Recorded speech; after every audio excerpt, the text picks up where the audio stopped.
Well, when I lived in California, I actually taught people who had been incarcerated and drug rehab how to cook. So when I came back to this area, I did through Vital Communities.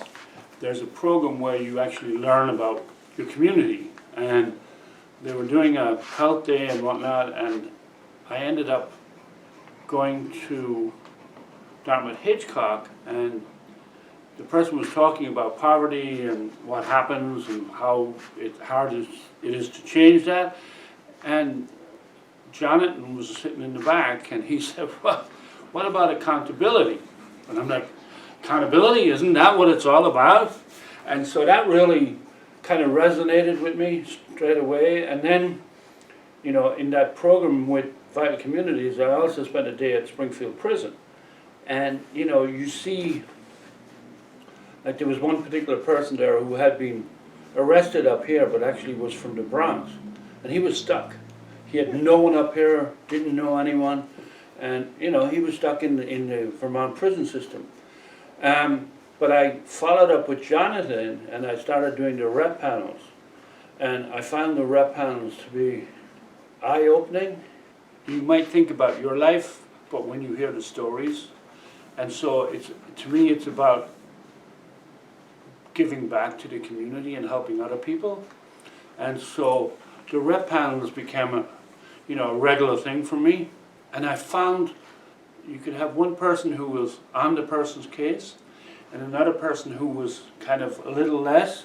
So you had a nice balance of bringing the accountability into it and not making it so hard and fast. And I did that for maybe 2 years. And then I started doing courses. And courses I find in a way better, partly because it's a lot longer, so you get to really know the client. All the courses I've been in, I've seen the transition back to work, back to living on their own, back to giving back to the community. And how can that be bad? It's all about the community. You know, someone said to me, well, why do you do that? And I said, well, because the world isn't about me, it's about all of us.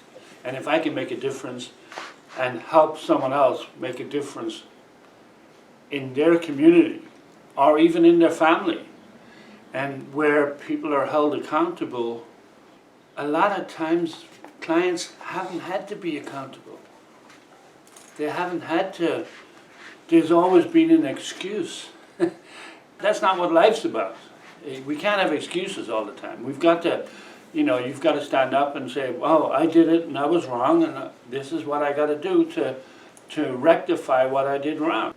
A client who's got family, well, then maybe he can bring that a little bit more into his family, and then all of a sudden you start to change things. Things aren't immediate. And that's why I say when you do a COSA, you really see over the course of a year, people can really transition into being a better person all around. And that's just better for society. I think you have to look at the cause before you bring the justice piece in. This particular young man who I met at Springfield Prison, he lived in the Bronx. He had no way to get out of there apart from drugs, or work at McDonald's for $10 or $12 an hour. And it was interesting because one of the other people said, well, would you go back and do the drugs again? He said, absolutely. I can't live on $12 an hour in the Bronx. And so you take individual and you that's what's nice about the rep panel, because in a way you look at the individual and they make a mistake. Doesn't mean they're a bad person. They made a mistake. There might be shame around it. It might be a DUI. It might be spousal abuse, whatever. But if you look back into it and see what the triggers are, or what started or to cause it in whatever shape or form that is, then you can address it. It doesn't mean I put you in prison and throw away the key. It means you need to serve a bit of time, you need to pay back for the damages that you did to property, you need to, reimburse society for your wrongdoing. And again, it's like, yes, you did something bad, but you're not a bad person. You were led astray, you were drunk, you were high, you did something, you damaged a big window. Sometimes catching it in the bud so that it doesn't become more of a justice issue. Because it's not, you did something when you were 14 and nothing was done about it. And now you're 18, well, you have all these little things, now they're all added up and pushed together, and you're locked away for 5 years. It doesn't make any sense. Having done rep panels, I've seen how families have kind of come back together on a couple of occasions, and they might never have got back together, and they may never have, and I'm not saying that getting back together is necessarily the perfect solution, but they would never have got to some solution. They would have just got to a divide, which doesn't help families anyway. When you see a parent with someone who's, a client, the parent may say, oh yeah, you did this and that's bad. But maybe the parent might actually think about what they did. And that might have been, well, I want to be out and about. I'm not going to stay home, take care of you kids. You can take care of yourself. Where did it start? Mom's gallivanting and dad's not here, or who the hell, I don't know who my dad is or my mom are. And again, it's looking at, it's going back to the base. I remember one time I had a student who, I couldn't believe it when I asked him. I said, what are you afraid of, success or failure? And he said, well, success. And I said, why? And he said, none of my family want me to be successful.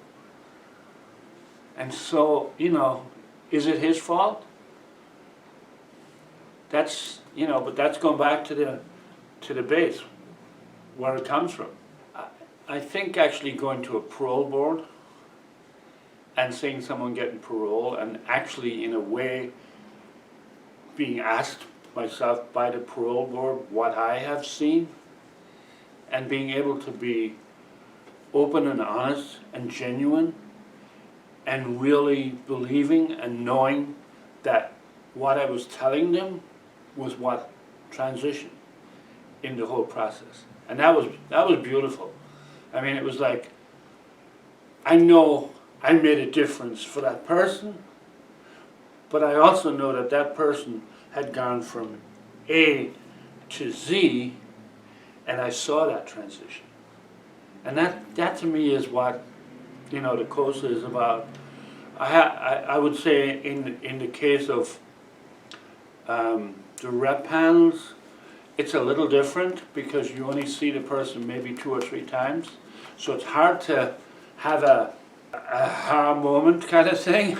Whereas when you, and that's why I do more COSAs now than rep, because, I met one of my COSA clients yesterday morning, and I found out stuff that I didn't even know existed. And it's about having that connection. And so I really enjoy that connection. And I'll pull you on your shit as well, if I have to. I have a lot of life experiences, and I think that helps me here. To me, it's wonderful. People judge, and I don't, and I'm not saying I don't judge. I think we all judge. I think that I've learned to hold my judgment. And by that I mean, I can sit and listen. I can do that for weeks maybe and not say anything, and then I might say something.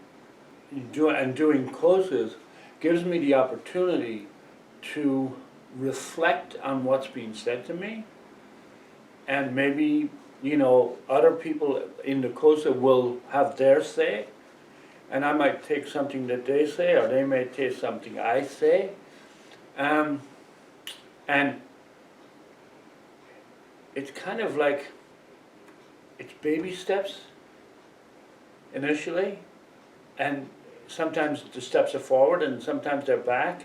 But I think generally speaking, from the courses that I've been in, they've all been going forward. But there has been cases where stuff's gone back. There's been cases where